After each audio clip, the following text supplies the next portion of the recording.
The notion of a life of independence without struggle is one that since the dawn of industrialism has continued to be perpetuated throughout Western society. It's a philosophy that posits as one gets older, their life is bound to get easier and their dependence on those around them should begin to wane as one should grow more and more self-sufficient with each new day. It is an ideal that is pushed without consequence, and because of that very simple idea and the intense social battleground that is the internet, many people attribute the normal trials of life to their own false inadequacies.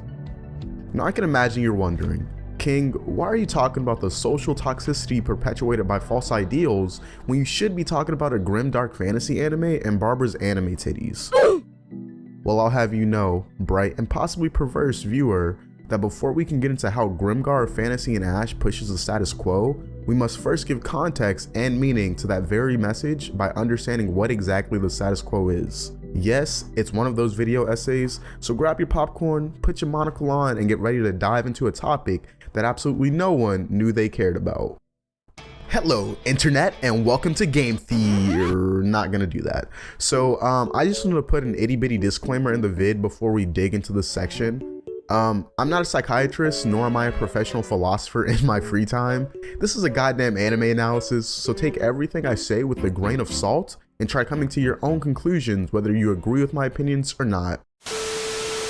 Struggle and trauma are things that all people at one point or another deal with, or at the very least encounter at some point in their life, whether it's you, a family member, or even a friend. I'm not here to state the obvious, but rather to bring to light a very unpopular opinion, that it is okay to struggle. In fact, I think it's necessary. There's an inherent beauty to overcoming the trials in your life, and to not just overcome them, but to grow from them. To leave whatever situation you may have been in as a stronger person, and sometimes even as a more passionate person than you were before. Not that my opinion on the internet accounts for much, but I believe that life is more than just a hedonistic roller coaster in which we have fun, get old, and then die. The meaning of your life is dictated by your priorities and values, but also by the obstacles you choose to overcome or buckle under the weight of. So a life without trauma, struggle, or hardship, although ideal, is one in which growth as a person is ultimately unobtainable. Few anime showcase this truth better than Grimgar Fantasy and Ash, a beautiful vibrant anime with some of the best interpretations of fantasy concepts to be showcased in this form of media, despite its stark contrast from its overarching theme of struggle and overcoming loss so that one may survive. Allow me to introduce you all to what I perceive as Ao Jumanji's magnum opus, Grimgar of Fantasy and Ash. Grimgar, as I'm dubbing it henceforth, opens with our cast of severely underpowered anime protags getting their asses kicked by a remarkably resilient Gobby Boy. That's code for Goblin and Dark Lord in case you didn't know. Haruhiro, our main protagonist, immediately fucks up the gang's synergy as he trips and falls over a whole ass person. That person is one of my favorite examples of comic relief done right in an anime. Yeah, that's right, I'm talking about my guy Ranta. For the rest of the cast, we get the powerhouse Magzu, the priest and team leader Monoto, and finally our mage and ranger shorty Shiharu and Yume, respectively. Typically during one of these I'd go through the whole episode scene by scene, highlighting the good, the bad, and the ugly, trying to make you guys laugh a little bit in the process, but alas, I got a whole series to cover and I'd rather not keep you guys here for a 6-hour video unless you guys want a 6-hour video. I mean, I ain't trying to simp for the views, but just let a guy know what's good. Know what I'm saying? Between the odd world dynamics and anime tropes being turned on their head, as well as the stunning painterly art style that floods the background of any given scene, I was thoroughly impressed by this anime's debut. Despite the voice acting being a wee bit stiff at times, the cast is really fun to watch, and for once I wasn't watching another anime where a small underpowered boy suddenly gets the big power and vies to become the demon fairy mage Kage King. I'm not saying that there's anything wrong with shonen. No, it's a cool genre and it's the one that I grew up on, as did most people that I know.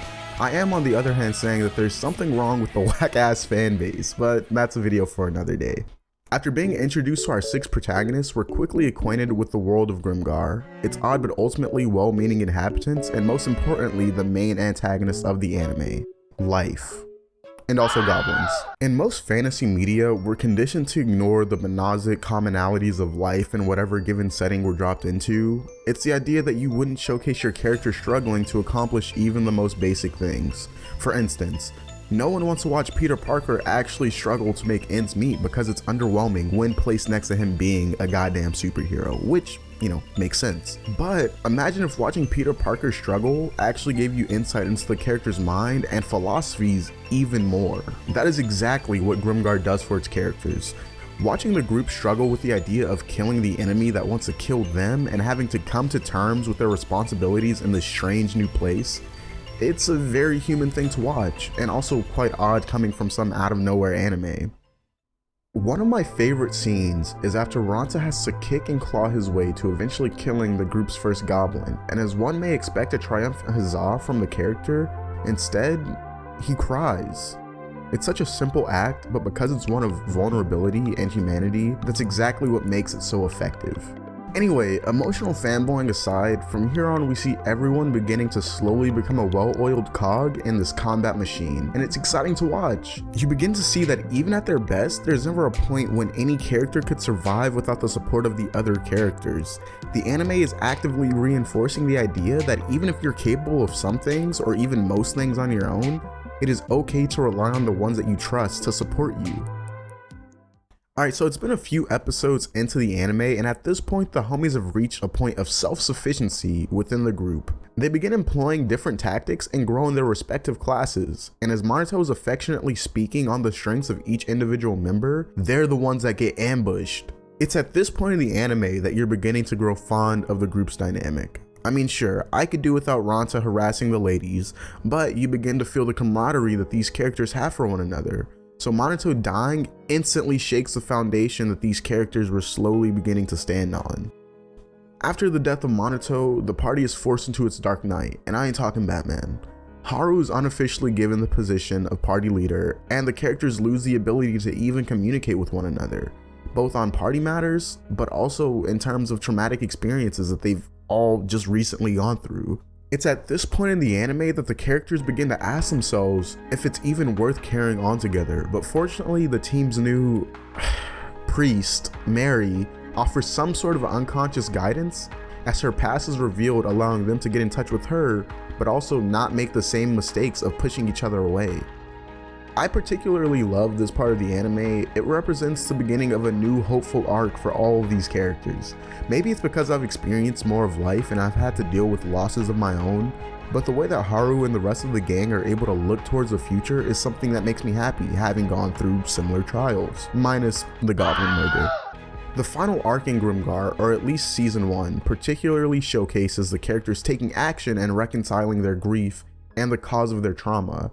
Rather than opting for an explosive, mountain-shattering ending, we still get cool fight scenes, but the emotional weight behind them is that much more resonant with the themes that the anime has been pushing thus far.